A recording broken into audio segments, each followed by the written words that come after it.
وعد اللہ لا يخلف اللہ المیعاد۔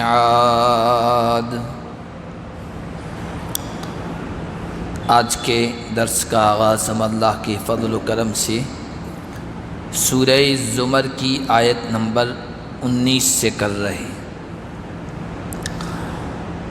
پچھلے درس کی جو آخری آیات گزری تھی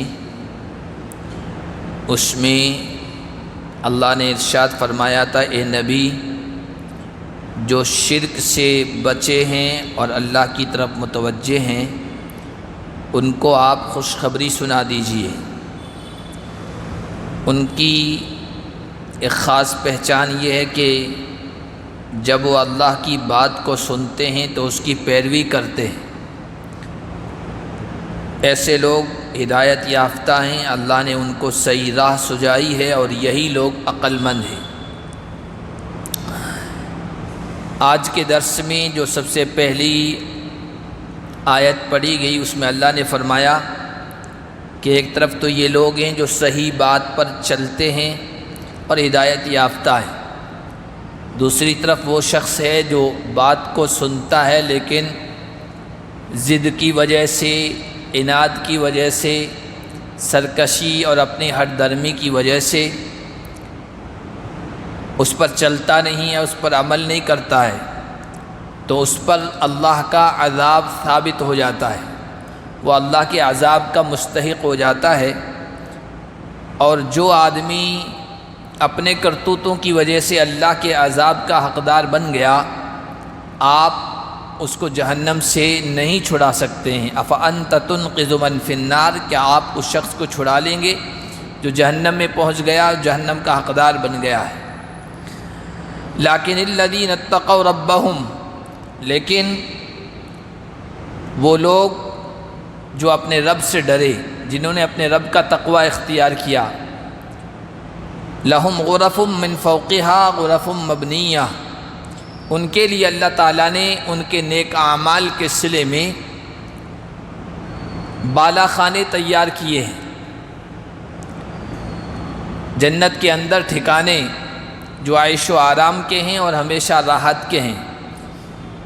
تجری من تحتها الانہار، ان بالا خانوں کے نیچے نہریں جاری ہوں گی۔ یہ لطف اندوزی کے لیے بہترین محل ہو، بنگلہ ہو اور اس کے پاس نہر جاری ہو تو اس سے بہتر منظر کچھ نہیں ہو سکتا ہے۔ اور اللہ تعالیٰ نے متقیوں کے لیے اسی طرح کے مناظر ہمیشہ کی جو ابدی ٹھکانہ ہے اس میں تیار کر رکھے ہیں، اور ایسے منظر اور ایسے سین انسان کو بھاتے بھی ہیں، لباتے بھی ہیں، اچھے لگتے بھی ہیں۔ اسی وجہ سے آپ دیکھیے دنیا کے اندر اللہ تعالیٰ جس کو کچھ خوشحالی دے دیتا ہے، مال دے دیتا ہے، اور وہ اپنا کشادہ بنگلہ بنائے یا فارم ہاؤس بنائے تو وہ اس بات کی کوشش کرتا ہے وہاں بنگلہ بنا ہوا ہو، پاس میں کوئی نہر کی شکل ہو یا سوئمنگ پول کی کوئی شکل ہو، کیونکہ یہ منظر ہمیشہ سے انسان کو لبھاتے ہیں۔ تو اللہ تعالیٰ نے بھی جنت کی ترغیب کے لیے، جنت کا شوق دلانے کے لیے وہاں کی یہی منظر کشی کی ہے۔ یہ اللہ کا وعدہ ہے کہ متقیوں کو اللہ ایسے بالا خانے عطا فرمائیں گے۔ حدیث شریف میں اس کی اور وضاحت آئی ہے غرفن کی، بالا خانوں کی، کہ اللہ تبارک و تعالیٰ نے جنت میں ایسے بالا خانے تیار کر رکھے ہیں، یرا ظاہرھا من باطنھا و باطنھا من ظاہرھا، جس کا اندر کا منظر باہر سے، باہر کا منظر اندر سے دکھائی دیتا ہے۔ تو صحابہ نے پوچھا، رسول اللہ لمن ہیا، یہ بالا خانے اللہ تعالیٰ نے کس کے لیے تیار کر رکھے ہیں؟ آپ صلی اللہ علیہ وسلم نے ارشاد فرمایا، اعدہ اللہ لمن اطاب الکلام واطعم الطعام وافشى السلام وصلى باللیل والناس نیام۔ اللہ تعالیٰ نے یہ بالا خانے ایسے لوگوں کے لیے تیار کر رکھے ہیں جو لوگوں سے اچھی گفتگو کرتے ہیں، خوش کلامی کرتے ہیں، اچھے انداز سے بات چیت کرتے ہیں، اور لوگوں کو کھانا کھلاتے ہیں، سلام کو عام کرتے ہیں، اور سارے لوگ جب میٹھی نیند کی آغوش میں چلے گئے اس وقت وہ کھڑے ہو کر اللہ کے سامنے کھڑے ہوتے ہیں تہجد پڑھتے ہیں، اللہ کے سامنے روتے گڑ گڑاتے ہیں، ان کے لیے اللہ تعالیٰ نے یہ بالا خانے تیار کر رکھے ہیں۔ یہ اللہ کا وعدہ ہے، اور اللہ کا وعدہ کبھی خلاف نہیں ہوتا ہے۔ لا یخلف اللہ المیعاد، اللہ اپنے وعدے کے خلاف نہیں کرتا ہے۔ اللہ سے بڑھ کر سچا کوئی نہیں ہے۔ ومن اصدق من اللہ قیلا۔ الم تر ان اللہ انزل من السماء ماء فسلکہ ینابیع فی الارض۔ آگے اللہ تعالیٰ نے دنیا کی حقیقت کو بیان کیا ہے، جو عارضی اور فانی ٹھکانہ ہے، اور جو ہمیشہ کا ٹھکانہ ہے اس کا تذکرہ بھی اوپر آیا، جنت کا۔ جنت کے اندر نہریں جاری ہوں گی، تو نہریں کیسے جاری ہوں گی، کس طرح کی ہوں گی، اللہ نے اس کو بھی واضح کیا ہے ان آیات کے ذریعے سے۔ کیا تم نے نہیں دیکھا، غور نہیں کیا کہ اللہ نے آسمان سے پانی کو برسایا، فسلکہ ینابیع فی الارض، اور اس پانی کو زمین کے اندر چشموں کی شکل میں جاری فرما دیا۔ اللہ جو آسمان سے پانی بارش کی شکل میں برساتا ہے، تو اس کی ایک شکل تو یہ ہوتی ہے کہ پہاڑوں کے اوپر برف کی شکل میں جما دیتا ہے، اور پھر وہ برف آہستہ آہستہ پگھلتی ہے اور زمین کی سطح پر اس کا پانی جاری ہوتا ہے، کسی ندی کی شکل میں، کسی نالے کی شکل میں، دریا کی شکل میں۔ اور کچھ پانی ایسا ہوتا ہے بارش کا جو زمین کے اندر اتر جاتا ہے، اور پھر انسان اپنی ضرورت کے حساب سے کنواں کھود کر ٹیوب ویل کے ذریعے سے، پائپ لائن کے ذریعے سے کسی نہ کسی طریقے سے اس کو نکالتا ہے اور اپنے فائدے کے لیے اس کو استعمال کرتا ہے۔ اس پانی کا یہ اثر ہے کہ ثم یخرج بہ زرعا مختلفا الوانہ، اللہ بارش کے اس پانی کے ذریعے سے طرح طرح کی الگ الگ کلر کی کھیتیاں اگاتا ہے۔ ثم یہی جو کھیتیاں اگتی ہے، اور ایک وقت ان پر ایسا آتا ہے کہ وہ پک جاتی ہے، تیار ہو جاتی ہے، فتراہ مصفرا، اور پھر وہی کھیتیاں اور وہی سبزہ، وہی گھاس بالکل زرد اور پیلا ہو جاتا ہے۔ ثم یجعلہ حطاما، اور پھر بالکل چورا چورا اللہ اسے کر دیتا ہے۔ یہی معاملات دنیا کی زندگی کا بھی ہے۔ یہ جو کھیتی کی مثال بیان فرمائی، اس کے ذریعے سے دنیا کی حقیقت کو بیان فرما رہے ہیں، اور آخرت کی حقیقت کو واضح کر رہے ہیں کہ یہ جو دنیا ہے، یہ الدنیا مزرعۃ الآخرہ، آخرت کی کھیتی ہے۔ جس طرح کھیتی پر دور گزرتا ہے، اور ایک لمحہ ایسا آتا ہے جب کھیتی پک جاتی ہے، گھاس پک جاتا ہے، پھر اس کا ٹائم پورا ہو جاتا ہے، پیریڈ ختم ہو جاتا ہے، اور وہ چورا چورا ہو جاتی ہے۔ اسی طرح یہ دنیا کی زندگی بھی ختم ہونی ہے، اس کو بھی پک جانا ہے، اس کو بھی ختم ہو جانا ہے۔ اور جب کھیتی پک جاتی ہے تو کسان وہاں اس کے ساتھ یہ معاملہ کرتا ہے کہ اناج جو ہے، غلہ جو ہے وہ الگ کر دیا جاتا ہے، اور بھوسا جو ہے وہ الگ کر دیا جاتا ہے۔ اناج کو لا کر اپنے گھر میں، بالا خانوں میں، کوٹھیوں میں رکھتا ہے، اور جو بھوسا ہوتا ہے اس کو آگ کے حوالے کر دیتا ہے، جلا دیتا ہے، ختم کر دیتا ہے۔ یہی معاملہ اس دنیا میں رہنے والے انسانوں کا ہے۔ جو انسان نیک عمل کریں گے، اچھے عمل کریں گے، اللہ کی فرما برداری والے راستے پر چلیں گے، ان کو تو اناج کی طرح، غلے کی طرح، دانوں کی طرح اچھے ٹھکانوں میں رکھا جائے گا، اور جو بدی کریں گے، برائی کریں گے، ان کا معاملہ بھوسے کی طرح ہوگا، ان کو آگ میں جلا کر خاکستر کر دیا جائے گا۔ یہ اللہ نے مثالیں بیان کیے۔ اور ان فی ذالک لذکری لاولی الالباب، آخر میں بیان فرمایا یہ نصیحت ہے عقل مندوں کے لیے۔ عقل مند اس سے نصیحت حاصل کرتے ہیں، سبق حاصل کرتے ہیں، اور وہ بھی دنیا کی زندگی کو اسی طرح گزارتے ہیں، اور اس سے عبرت حاصل کرتے ہیں کھیتی سے، کہ کھیتی کا بھی کٹنے کا ایک ٹائم آتا ہے، اسی طرح دنیا کی زندگی بھی ختم ہونے کا ایک ٹائم آتا ہے۔ جس طرح اناج کو اور بھوسے کو الگ الگ کر دیا جاتا ہے، اسی طرح نیک لوگوں کو بھی اور اچھے لوگوں کو الگ الگ کیا جائے گا۔ وہ بھی ٹائم آنے والا ہے، اور وہ آخرت کا ٹائم ہے، اس لیے نصیحت حاصل کرتے ہوئے وہ آخرت کے دن کے لیے تیاری کرتا ہے۔ افمن شرح اللہ صدرہ للاسلام فہو علی نور من ربہ، وہ شخص جس کے سینے کو اللہ نے اسلام کے لیے کھول دیا، اور وہ اپنے رب کی طرف سے نور اور روشنی پر ہے۔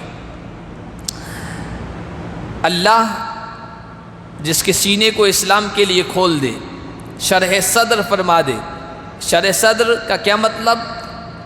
اسلام کی جو ہدایات ہیں، قرآن کی جو تعلیمات ہیں، رسول اللہ صلی اللہ علیہ وسلم کے جو فرامین ہیں، اس پر انسان کو اطمینان حاصل ہو جائے، یقین کی کیفیت اس کے دل میں پیدا ہو جائے، اور کسی طرح کا کوئی کنفیوژن رہے، کوئی شک و شبہ نہ رہے۔ اس کو کہتے ہیں شرح صدر۔ مکمل اسلامی تعلیمات پر اور قرآن ہدایت پر انسان کو اطمینان حاصل ہو جائے۔ اللہ اپنے بندوں میں سے جس کے لیے چاہتا ہے شرح صدر کی دولت سے اس کو نوازتا ہے، اور پھر اس کے دل میں نور پیدا ہو جاتا ہے، اس کے دل میں نور پیدا ہو جاتا ہے۔ حضرت عبداللہ ابن مسعود کی روایت ہے، نبی پاک صلی اللہ علیہ وسلم نے بیان فرمایا کہ اللہ جس کے ساتھ بھلائی کا ارادہ کرتا ہے اس کو شرح صدر کی دولت سے نوازتا ہے، اس کے سینے کو کھول دیتا ہے۔ تو صحابہ نے پوچھا، رسول اللہ اس کی کوئی علامت ہے کہ جب شرح صدر کھلتا ہے تو دل میں نور پیدا ہو جاتا ہے، اس کی کوئی علامت و نشانی ہے؟ تو حضور علیہ الصلوۃ والسلام نے ارشاد فرمایا، ہاں اس کی 3 علامتیں۔ سب سے پہلی علامت یہ کہ اس بندے کی توجہ دنیا سے ہٹ کر آخرت کی طرف ہو جاتی ہے، آخرت کا شوق پیدا ہو جاتا ہے دنیا سے۔ التجافی عن دار الغرور، یہ دھوکے کا جو گھر ہے اس سے انسان اچاٹ ہو جاتا ہے، اس سے بے رغبت ہو جاتا ہے۔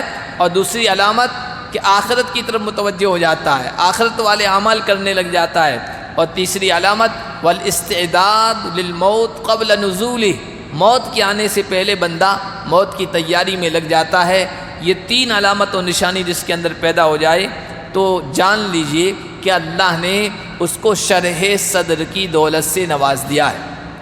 اور جب یہ شرح صدر کی دولت ملتی ہے تو پھر بندے کے اندر یہ کیفیت پیدا ہو جاتی ہے کہ اللہ کے جو احکام ہیں ان پر چلنا آسان ہو جاتا ہے، کوئی بھی حکم بالکل مشکل نہیں لگتا، نہ نماز پڑھنا مشکل لگتا ہے، نہ زکوٰۃ نکالنا، اپنے خون پسینے کی گاڑی کمائی اللہ کے راستے میں خرچ کرنا مشکل لگتا ہے، نہ حج کے لیے لاکھوں روپے خرچ کرنا مشکل لگتا ہے، نہ روزہ رکھنا مشکل لگتا ہے۔ اللہ کا ہر حکم اس کو آسان لگتا ہے اور بڑے شوق کے ساتھ وہ اس پر چلتا ہے اور اس پر عمل کرتا ہے۔ یہ شرح صدر یعنی سینے کے کھلنے کی علامات۔ فویل للقاسیۃ قلوبہم من ذکر اللہ، تباہی ہے ان لوگوں کے لیے جن کے دل سخت ہو جاتے ہیں اللہ کے ذکر سے۔ شرح صدر کی دولت سے نواز دیا گیا تو پھر وہ قرآن سے متاثر ہوتا ہے، اس کے برعکس جن کے دل سخت ہو جاتے ہیں، سنگ دل ہو جاتے ہیں، پتھر کی طرح سخت ہو جاتے ہیں، وہ اللہ کے ذکر، اللہ کے قرآن، اللہ کی بیان کردہ نصیحتوں سے عبرت حاصل نہیں کرتے ہیں، ان پر قرآن کا کوئی اثر نہیں ہوتا ہے۔ اور سنگ دلی کی علامت یہ ہے کہ انسان اللہ کے حکموں پر چلنا اس کے لیے بھاری ہو جائے، اور کسی انسان کو محتاجگی میں، پریشانی میں، تکلیف میں دیکھے اور اس پر کوئی اثر نہ ہو، یہ اس بات کی علامت ہے کہ انسان کا دل سخت ہو گیا ہے، سنگ دل ہو گیا ہے۔ اس لیے حضور علیہ الصلوۃ والسلام نے ارشاد فرمایا کہ اللہ فرماتے ہیں اپنی حاجت اور ضرورت ان لوگوں سے مانگو جن کے دل نرم ہیں، کیونکہ میں نے ان کے دلوں میں اپنی رحمت رکھ دی ہے۔ جہاں سے یہ امید ہو کہ تمہاری ضرورت پوری ہو سکتی ہے، ان سے اپنی حاجت اور ضرورت مانگو، ان کے سامنے رکھو، کیونکہ میں نے ان کے دلوں میں اپنی رحمت رکھ دی ہے، جس کی وجہ سے ان کے دل نرم ہو گئے ہیں۔ اور جہاں تمہیں یہ توقع ہو کہ ہم کچھ کہیں گے تو ہمارا کام نہیں پورا ہوگا، کام نہیں کیا جائے گا، ویسے دلوں کے سامنے اپنی ضرورت کو نہ رکھو، اس لیے کہ ان کے دلوں میں ہم نے اپنا غضب، اپنا غصہ اتار دیا ہے، جس کی وجہ سے ان کے دل سخت ہو گئے ہیں۔ تو یہ جو دلوں کی سختی ہے اللہ کے احکام کے اعتبار سے بھی ہوتی ہے اور بندوں کے اعتبار سے بھی ہوتی ہے۔ دلوں میں سختی پیدا ہو جاتی ہے، اللہ کے حکم پر چلنا مشکل ہو جاتا ہے، قرآن سے نصیحت حاصل کرنا مشکل ہو جاتا ہے، اور بندوں کے اعتبار سے یہ کہ پھر بندوں کے سلسلے میں کوئی رحم دلی، کوئی شفقت اس کے دل میں پیدا نہیں ہوتی ہے۔ ایسے لوگ اللہ فرما رہے ہیں کھلی ہوئی گمراہی میں ہیں۔ اللہ نزل احسن الحدیث کتابا متشابہا مثانی، اللہ جس کے سینے کو نرم کر دیتے ہیں وہ اس قرآن سے نصیحت حاصل کرتے ہیں۔ یہ اللہ نے بہترین بات، خوبصورت بات اتاری ہے، احسن الحدیث، اس قرآن کی شکل میں، اور یہ سب سے بہترین، سب سے خوبصورت بات اس وجہ سے ہے کہ یہ انسانوں کے پیدا کرنے والے مالک الملک کا کلام ہے، اس کی بات ہے۔ عربی میں کہتے ہیں کہ کلام الملوک ملوک الکلام، بادشاہوں کی جو بات ہوتی ہے وہ باتوں کی بادشاہ ہوتی ہے۔ بادشاہ کی زبان سے نکلنے والی بات عام لوگوں کی زبان سے نکلنے والی باتوں کی بادشاہ ہوتی ہے، اس کا وزن ہوتا ہے، اس کی اہمیت ہوتی ہے۔ تو یہ مالک الملک کا کلام ہے، اس وجہ سے یہ سب سے بہترین گفتگو، سب سے بہترین بات ہے۔ کتاباً متشابہاً، یہ ایسی کتاب ہے جس کی باتیں ملتی جلتی ہیں۔ اس میں آپ دیکھیے، ایک مثال یوں لیجیے کہ یہ سورت مکی سورت ہے، سورہ زمر، اور مکی صورتیں جو ہیں ان میں جو باتیں بیان کی جاتی ہے عام طور پر اکثر آپ کے سامنے ہر صورت کے شروع میں بیان کیا جاتا ہے کہ توحید کو مکی صورت میں اجاگر کیا جاتا ہے، رسالت کو بیان کیا جاتا ہے، قرآن کی صداقت و سچائی کو بیان کیا جاتا ہے، آخرت کا تذکرہ کیا جاتا ہے، جنت و جہنم کا تذکرہ کیا جاتا ہے۔ یہ مکی صورتوں کا خاص موضوع ہے، اور یہی ہر مکی صورت میں بیان کیا گیا، اسی پر زور دیا گیا ہے۔ لیکن آپ دیکھیے ہر صورت میں اس مضمون کو، اس بات کو بیان کیا گیا ہے، لیکن رنگ ڈھنگ، اسلوب، نغمہ، سر، بات کرنے کا انداز ہر صورت میں الگ الگ ہے۔ ہر صورت میں توحید کو الگ انداز سے سمجھا گیا، بات ایک ہی ہے لیکن انداز ہر صورت کا الگ ہے۔ اس وجہ سے اچھا بھی لگتا ہے اور انسان کا دل بھی متاثر ہوتا ہے۔ تو ہے متشابہ، ملتی جلتی باتیں ہیں لیکن انداز الگ الگ ہے۔ مثانی، اس کتاب کی دوسری خوبی یہ ہے کہ اس کو بار بار پڑھا جاتا ہے، بار بار دہرایا جاتا ہے، اور ہر بار انسان پڑھتا ہے ایک نیا لطف، نیا مزہ، نیا ذوق حاصل ہوتا ہے، نئی لذت حاصل ہوتی ہے۔ اس کو بار بار پڑھنے سے دل اکتاتا نہیں ہے۔ دوسری دنیا کی جو بھی کتابیں ہیں ایک مرتبہ پڑھیے، اس کے بعد آپ کا دل اکتا جائے گا، دوبارہ پڑھنے کو جی نہیں چاہے گا، دوبارہ شروع کریں گے، کچھ پڑھیں گے اور پھر چھوڑ دیں گے۔ اسی طرح قرآن قانون کی بھی کتاب ہے، قانون کی بھی کتاب ہے، اس میں ہماری زندگی گزارنے کا قانون بیان کیا اللہ تعالیٰ نے۔ اور قانون کی کتابیں آپ دیکھیے خشک ہوتی ہے، وکیلوں کے پاس جو کتابیں ہوتی ہے، ججوں کے پاس وہ قانون کی لا کی کتابیں ہوتی ہے، خشک ہوتی ہے، انسان کا پڑھنے کو جی نہیں چاہتا ہے۔ لیکن قانون کی کتاب ہونے کے باوجود اللہ نے اس کا انداز ایسا اختیار کیا ہے کہ انسان کی طبیعت کبھی اکتاتی نہیں ہے، دل اس سے بھرتا نہیں ہے۔ تقشعر منہ جلود الذین یخشون ربہم، اتنی بہترین کتاب ہے، لیکن اس سے عبرت کون حاصل کرتے ہیں، سبق کون حاصل کرتے ہیں؟ اس سے ان لوگوں کی جلدیں کانپ جاتی ہے جو رب سے ڈرتے ہیں۔ رب کی عظمت، رب کی خشیت، رب کا ڈر اپنے دلوں پر طاری کر کے جب اس قرآن کو پڑھا جاتا ہے تب قرآن کا فائدہ ہوتا ہے۔ ثم تلین جلودہم وقلوبہم الی ذکر اللہ، پھر ان کے چمڑے اور ان کے دل اللہ کی یاد کی طرف متوجہ ہو جاتے ہیں۔ قرآن کی بات سن کر دل اللہ کی عظمت، اللہ کی یاد کی طرف متوجہ ہو جاتا ہے، اللہ کی یاد سے لبریز ہو جاتا ہے۔ ذالک ھدی اللہ یہدی بہ من یشاء، یہ اللہ کی ہدایت ہے، اللہ جسے چاہتا ہے اس قرآن کے ذریعے سے ہدایت دیتا ہے، رہنمائی فرماتا ہے، اور اللہ اسے ہی ہدایت دے گا جس کے اندر تڑپ ہوگی، طلب ہوگی، توجہ ہوگی۔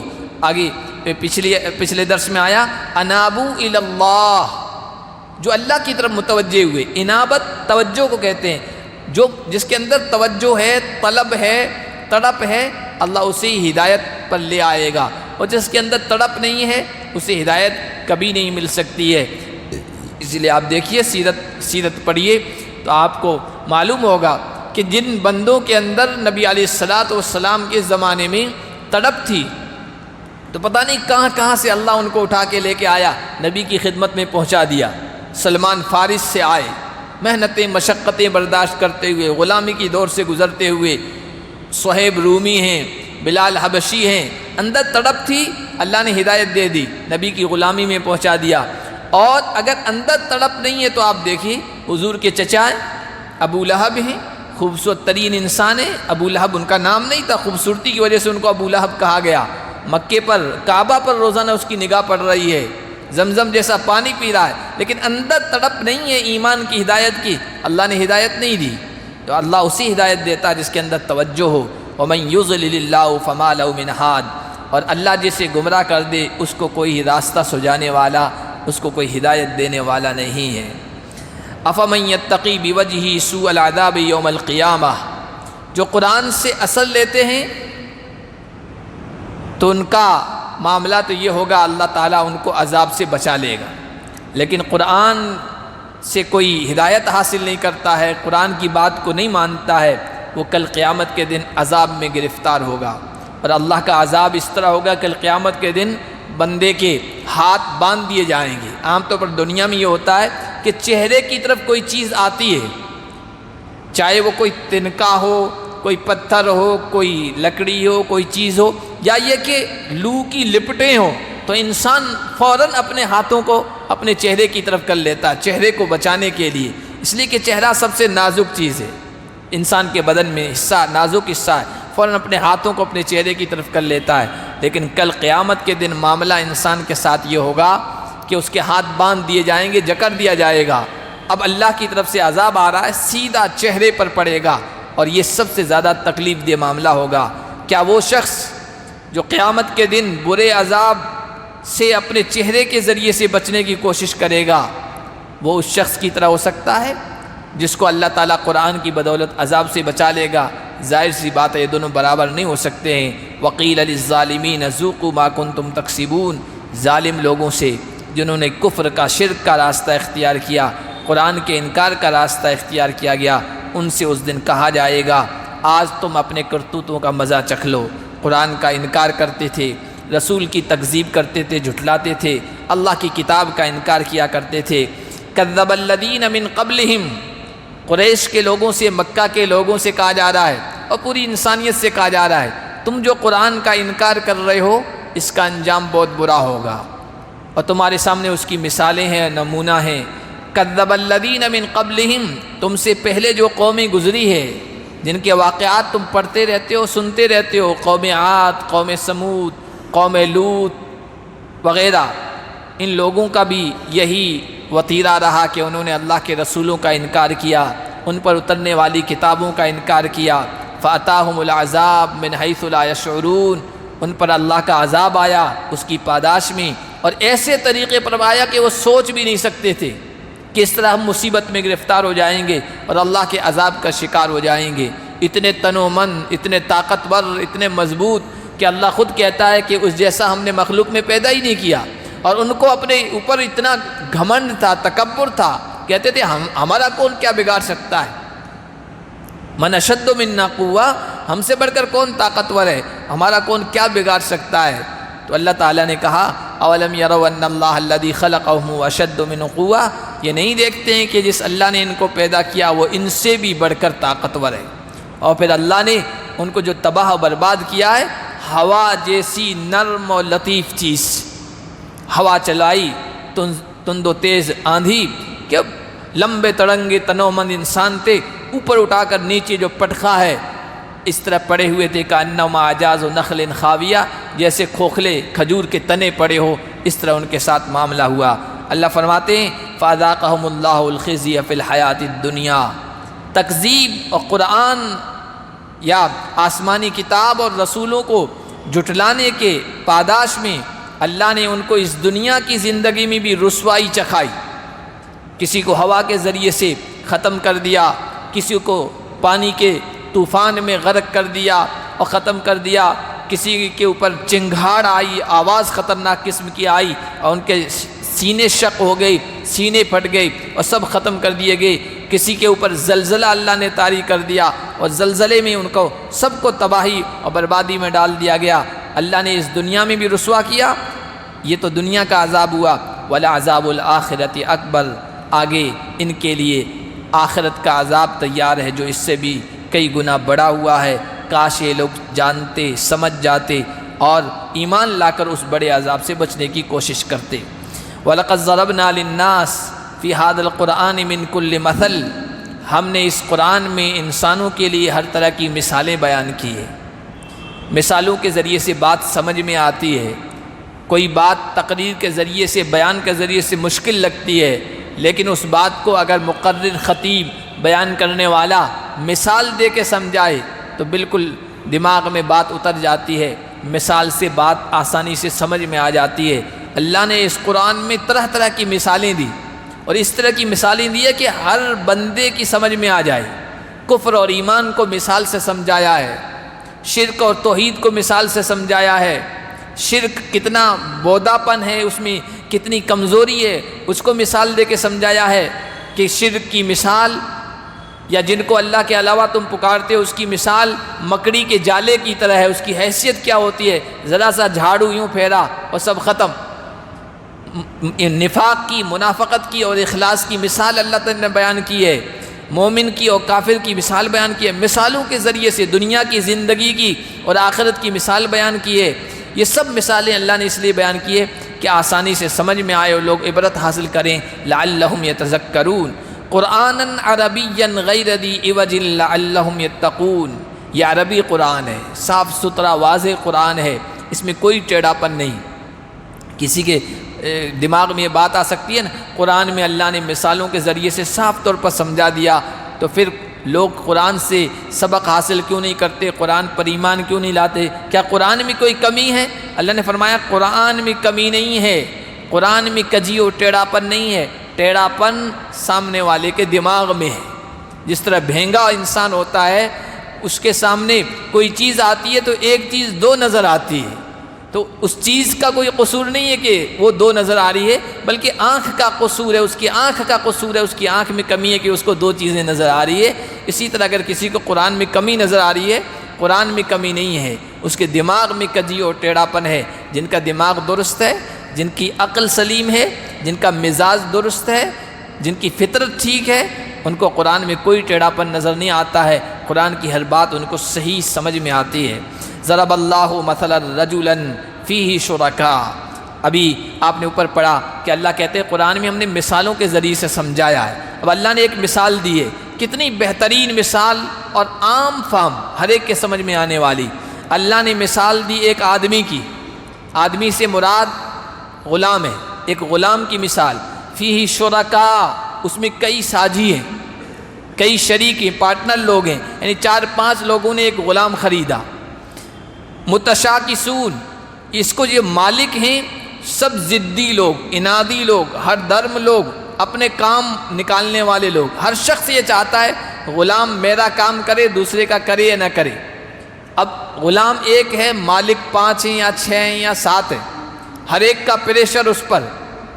اور عجیب بات یہ کہ 5-6 میں سے کوئی بھی اس غلام کو اپنا نہیں سمجھتا کہ اس کی ہر ضرورت پوری کرے، بس اپنا کام نکالنا چاہتا ہے۔ اب غلام بیچارہ پریشان، کس کس کو خوش کرے، اور اس کی ضرورت کوئی پوری نہیں کر رہا ہے۔ اس کو خوش کرتا ہے تو وہ ناراض، اس کو خوش کرتا ہے تو تیسرا ناراض۔ وَرَجُلًا سَلَمًا لِرَجُلٍ، ایک یہ مثال ہے، اور دوسرا ایسا غلام جو خالص ایک مالک کا غلام ہے، اور وہ مالک بھی شریف انسان ہے۔ تو اب یہ غلام جو ایک مالک کا غلام ہے، وہ پوری توجہ کے ساتھ اپنے ایک مالک کو خوش کرنے کی کوشش کرے گا، اور یہ مالک بھی اس غلام کو اپنا سمجھے گا، اس کی ضرورت کو پورا کرنے کی کوشش کرے گا۔ یہ اللہ نے مثال بیان فرمائی ہے مشرک کی اور موحد کی۔ جو انسان مشرک ہے، شرک کرتا ہے، وہ پریشان رہتا ہے۔ جیسے وہ ایک غلام جس کے کئی مالک ہیں، وہ پریشان رہتا ہے، کس کو خوش کروں، کس کو ناراض کروں۔ مشرک بھی ہمیشہ پریشان رہتا ہے، اس کو اطمینان نہیں، اس دیوتا کو راضی کروں یا اس دیوتا کو علم حاصل کروں تو کس سے مانگوں، تو کہ سرسوتی سے مانگو کہ گیان وہ دیتی ہے، مال مانگنا ہے تو کہ لکشمی سے مانگنا ہے، وہاں سے مال آئے گا، اور یہ زندگی مانگنی ہے تو کہ فلاں سے، اولاد کے فلاں سے، در در کی ٹھوکریں کھاتا ہے، اطمینان نصیب نہیں ہوتا مشرک کو، کبھی اس در پر، کبھی اس در پر، کبھی اس بارگاہ میں، کبھی اس بارگاہ میں، اطمینان و سکون اس کی زندگی میں نہیں ہوتا ہے۔ لیکن موحد، توحید والا جو کہتا ہے بس جو کچھ ہے اللہ کے دربار سے ملنا ہے، اولاد بھی اسی کے دربار سے، رزق بھی اسی کے دربار سے، صحت بھی اس کے دربار سے، علم بھی اس کے دربار سے، سب کچھ ایک ہی دربار سے، تو بس وہ اطمینان والا رہتا ہے۔ وہ کہتا ہے مجھے کہیں جانے کی ضرورت نہیں، مجھے اللہ کے دربار میں مسجد میں جانا ہے اور اللہ سے مانگنا ہے، وہ دے گا۔ تو توحید والا اطمینان سے رہتا ہے۔ یہ اللہ نے مثال بیان کی ہے اور فرمایا ہے کیا یہ دونوں غلام برابر ہو سکتے ہیں؟ ظاہر سی بات ہے برابر نہیں ہو سکتے ہیں۔ ایک مالک کا غلام اطمینان سے رہتا ہے، سکون میں رہتا ہے، اور کئی مالک ہیں ایک غلام کے، وہ غلام پریشان رہتا ہے۔ اتنی عام واضح مثال اللہ کہتے ہیں الحمدللہ، اللہ کی تعریف ہے کہ اس نے اتنا کھل کر بیان کیا ہے واضح کر کے، لیکن اکثر لوگ پھر بھی نہیں سمجھتے ہیں، جانتے نہیں ہیں۔ انک میت و انہم میتون، اللہ کے نبی صلی اللہ علیہ وسلم جب شرک کی مذمت بیان کرتے تھے تو کہتے تھے یہ تمہارے معبود کسی کام کے نہیں ہیں، ان کے ہاتھ میں کچھ نہیں ہے۔ مشرک لوگ بہت حضور سے دشمنی رکھتے تھے، طعن و تشنیع کرتے تھے، اور یہ چاہتے تھے کہ ہمارے معبودوں کی برائی بیان کرنا چھوڑ دیں، لیکن اللہ کے نبی اپنے مشن پر لگے رہتے تھے کہ اللہ کے علاوہ جو بھی چیزیں ہیں ان کی تو میں کمیاں بیان کرتا رہوں گا۔ تو ان کو لگتا تھا کہ یہ تو اپنے مشن سے رکنے والے نہیں، تو یہ تمنا ہوتی تھی کہ بھائی یہ رکنے والا ہے نہیں، اب انتظار کرو کہ یہ اس دنیا سے چلا جائے، مر جائے نعوذ باللہ، تبھی جا کے ہمیں سکون حاصل ہوگا، پھر ہمارے معبودوں کو کوئی برا بلا نہیں کہے گا۔ تو اللہ نے کہا انک میت و انہم میتون، بھائی اس دنیا سے جانا آپ کو بھی ہے اور ان کو بھی جانا ہے۔ اگر آپ کی موت پر یہ خوش ہوں اس وجہ سے کہ ان کو ہمیشہ رہنا ہے تو بات سمجھ میں آتی ہے، رہنا تو ان کو بھی ہمیشہ نہیں ہے، تو وہ آپ کی موت پر کیوں خوشی کا اظہار کر رہے ہیں؟ ثم انکم یوم القیامت عند ربکم تختصمون، پھر تم سب کو قیامت کے دن رب کے دربار میں حاضر ہونا ہے، اور وہاں سب جھگڑوں کے فیصلے ہوں گے۔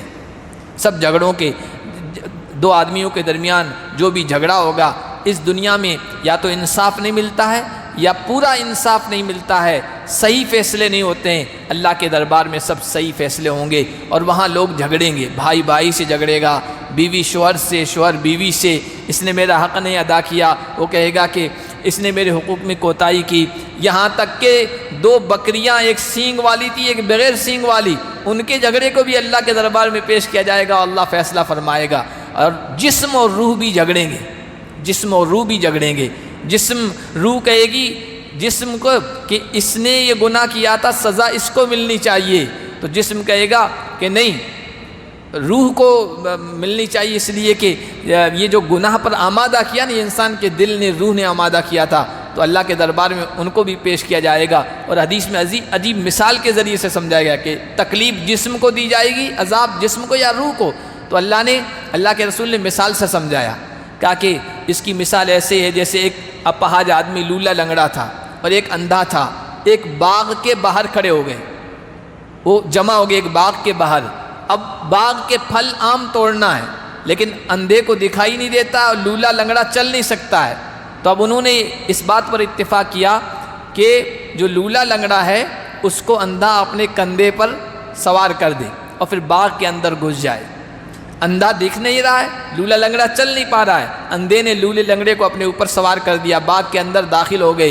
اب اندھا جو ہے وہ سوار کیے ہوئے لولے لنگڑے کو اپنے کاندھوں پر، اور وہ لولا لنگڑا دیکھ رہا ہے، پھل کو توڑ رہا ہے، پھل کو توڑنے میں دونوں شریک ہیں۔ اللہ فرمائے گا جسم بھی اور روح بھی دونوں گناہ کرنے میں شریک ہیں، فیصلہ کر دیا جائے گا دونوں کو جہنم میں ڈال دیا جائے۔ پھر رب کے پاس تم سب لوگوں کو جمع کیا جائے گا اور جھگڑے پیش کیے جائیں گے، اور اللہ ان جھگڑوں میں فیصلہ فرمائے گا۔